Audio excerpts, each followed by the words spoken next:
Good afternoon বন্ধুরা, তোমরা সবাই কেমন আছো? তো আজকে ভাত দিয়ে শুরু করলাম। আজকে রান্না কিছু করিনি, আজকে শুধু এই সয়াবিনের ঝোল করেছি।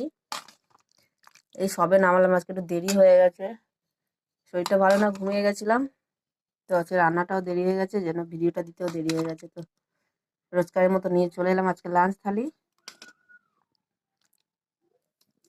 সিম্পল থালি, সয়াবিন আলুর তরকারি আর গরম ভাত।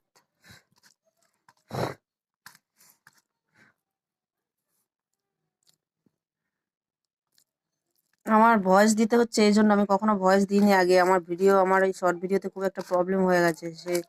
গানেতে মানে গান দিলে ভিডিও ফেল দেখাচ্ছে, আপলোড হচ্ছে না। তো যে জন্য, কেন এটা হচ্ছে, কিসের জন্য হচ্ছে আমি জানি না। তো টাটা সবাইকে, আজকে ভিডিও এই অবধি। সবাই ভালো থেকো, সুস্থ থেকো।